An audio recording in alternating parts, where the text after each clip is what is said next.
அஸ்ஸலாமு அலைக்கும் வரஹ்மத்துல்லாஹி வபரகாத்துஹு. கண்ணியமிக்க அல்லாவின் நல்லடியார்களே, நமது சூஃபி டிவி நேயர்களே, தினம் ஒரு குர்ஆன் வசனம். அவுது பில்லாஹி மினஷ் ஷைத்தானிர் ரஜீம். பிஸ்மில்லாஹிர் ரஹ்மானிர் ரஹீம்.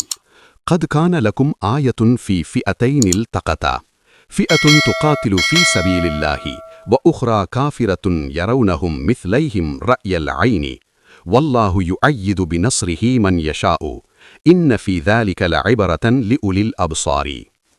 இந்த வசனத்தின் பொருள், பத்ர் களத்தில் சந்தித்த இரு சேனைகளிலும் உங்களுக்கு ஓர் அத்தாட்சி நிச்சயமாக உள்ளது. ஒரு சேனை அல்லாவின் பாதையில் போரிட்டது, பிறிதொன்று இறை நிராகரிப்பாளர்கள் இருந்தது. நிராகரிப்போர் அல்லாவின் பாதையில் போரிடுவோரை தங்களைப் போல் இருமடங்காக தம் கண்களால் கண்டனர். இன்னும் அல்லாஹ் தான் நாடியவர்களுக்கு தன் உதவியைக் கொண்டு பலப்படுத்துகிறான்.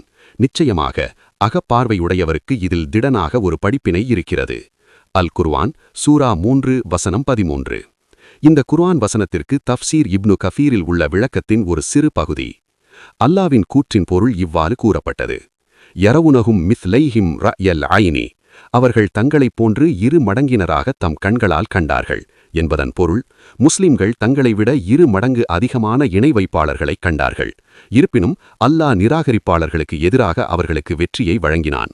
ஹஸ்ரத் அப்துல்லா பின் மஸ்ஊத் ரதியல்லாஹு அன்ஹு அன்னவர்கள் கூறினார்கள், நாங்கள் நிராகரிப்பாளர்களின் படைகளை பார்த்தபோது அவர்கள் எங்களை விட 2 மடங்கு அதிகமாக இருந்தார்கள்.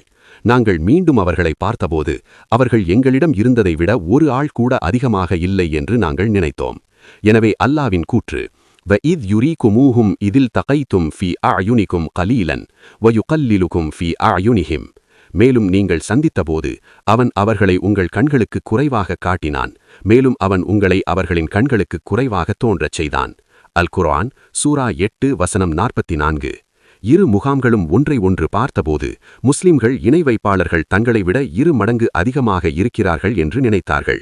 எனவே அவர்கள் அல்லாவின் மீது நம்பிக்கை வைத்து அவனது உதவியை நாடினார்கள். இணை வைப்பாளர்கள் முஸ்லிம்கள் தங்களை விட 2 மடங்கு அதிகமாக இருக்கிறார்கள் என்று நினைத்தார்கள். எனவே அவர்கள் அச்சம், திகழ், பீதி மற்றும் விரக்தியை உணர்ந்தார்கள். இரு முகாம்களும் வரிசையாக நின்று போர்க்களத்தில் சந்தித்தபோது ஒவ்வொரு முகாமையும் மற்றொரு முகாமின் கண்களுக்கு சிறியதாக அல்லாஹ் காட்டினான். எனவே அவர்கள் ஒருவருக்கொருவர் சண்டையிட ஊக்குவிக்கப்படினார்கள். லியக்தியல்லாஹு அம்ரன் கான மஃஊலன், ஏற்கனவே தீர்மானிக்கப்பட்ட ஒரு காரியத்தை அல்லாஹ் நிறைவேற்றுவதற்காக. அல் குர்ஆன் சூரா 8 வசனம் 42. இதன் பொருள், சத்தியமும் அசத்தியமும் வேறுபடுத்தப்பட வேண்டும் மற்றும் விசுவாசத்தின் வார்த்தை நிராகரிப்பு மற்றும் வழிகேட்டின் மேல் மேலோங்க வேண்டும். எனவே விசுவாசிகள் வெற்றி பெற்று நிராகரிப்பாளர்கள் இழிவுபடுத்தப்பட வேண்டும்.